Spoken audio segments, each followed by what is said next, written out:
Рафаэль мырза, таяу шығыстағы ахуалдың ушығуы аймақ елдеріне, соның ішінде Парсы шығанағындағы монархияларға айтарлықтай әсер ете бастағаны байқалады.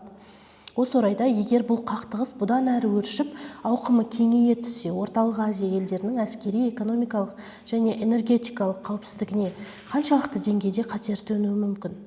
Очень сильно влияет на... Меніңше бұл жағдай Орталық Азия қауіпсіздігіне қатты әсер етеді деген әңгімелер тым асыра сілтегендік. Таяу шығыста бұдан да ауқымды оқиғалар болды. Олар аймақтың саясатынан бастап экономикасына дейін бәрін астан-кестен етті.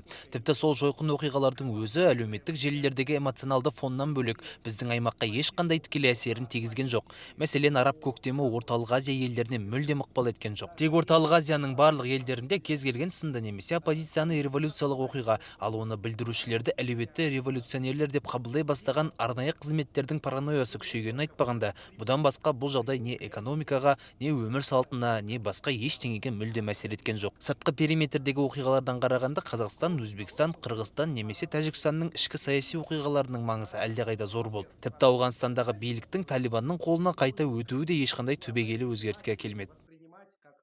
Дегенмен, Иранмен географиялық жақындығымызды ескерсек, әскери қақтығыстың салдарынан мүлдем қаперсіз отыру мүмкін бе?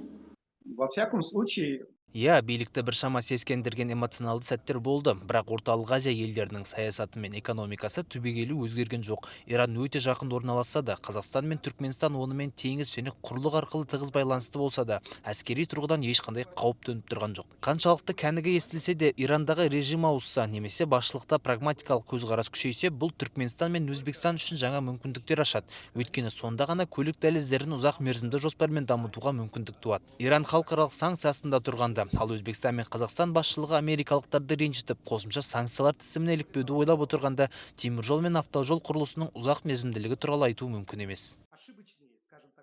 Яғни Иранның ішкі саяси трансформациясы біздің экономикалық интеграциямызға тікелей жол ашады деп есептейсіз бе? они будут России. Иранда алда өте үлкен оқиғалар күтіп тұр. Бұл бөлек тақырып. Бірақ Иранда бәрі енді басталып жатыр. Саяси өзгерістер бір аптада немесе бір айда болмайды. Ұзақ мерзімді перспективада бұл жаңа экономикалық мүмкіндіктер ашады. Экономиканы қалпына келтіру, құрылыс, азық-түлік пен дәрі-дәрмек жеткізу, осының бәрі халықаралық санкциялар алынған кезде үлкен экономикалық белсенділікке жол ашады. Бұл тек көлік дәліздерін ғана емес, сонымен қатар Түркменстан мен Өзбекстан үшін энергетикалық қауіпсіздікті де қамтамасыз етеді. Түсінікті, рахмет, Рафаэль мырза. Ал экономикалық қауіпсіздік туралы айта кетсек, қазір Иран Ормуз бұғазын жауып, ол жерден өтетін мұнай танкерлерін атып түсіреміз деп қорқытып жатқанын білеміз. Біздің экономикамыз толығымен мұнайға тәуелді. Бұл бізге қалай әсер етуі мүмкін? Поставкой газа. Олай болғанда да Қазақстан мен Түркменстан бұдан жақсы пайда таба алады. Энергия ресурстарына, мұнай мен газға баға өскен сайын олардың табысы да артады. Теориялық тұрғыдан алғанда неге осы сәтті пайдаланбасқа? Бұл тек Батыс пен Қытайдың экономикалық қауіпсіздігін ғана емес, біздің дипломатиялық ықпалымызды да арттыратын еді. Осы орайда жасыл энергия мен атом энергетикасының рөлі қандай болмақ? Көбі бұл жобаларға күмәнмен қарайды. Атомной энергетики. Екі қате түсінік бар. Біріншісі атом энергетикасы дәуірі аяқталды деген, екінші жасыл экономикаға салынған күш сақталмады деген. Бұл екеуі де қате.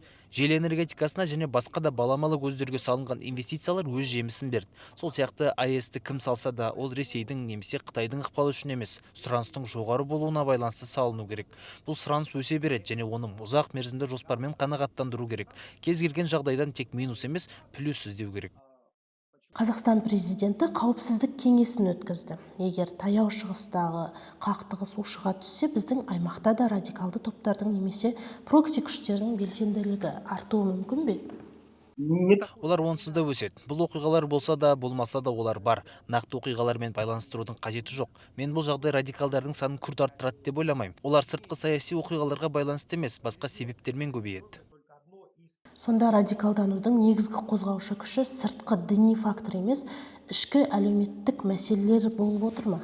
Они всегда активны. Дәл солай. Орталық Азиядағы радикалды қозғалыстар біздегі қате экономикалық саясаттың, әлеуметтік және экономикалық алшақтықтың салдарынан өседі. Мемлекет өзінің базалық міндеттерін суықта жылумен қамтамасыз етуді, газ бен жанармай жеткізуді орындай алмаса, шағын және орта бизнесті қудалауды тоқтатпаса, жемқорлық азаймаса, радикализм күшейеді. Мемлекет әлеуметтік, экономикалық, білім беру салаларында дұрыс бағыт ұстанбаса, тек діни ғана емес, басқа да радикалды идеялар өседі. Тәсілді өзгерту керек. Жұртты қорқыта берудің қажеті жоқ.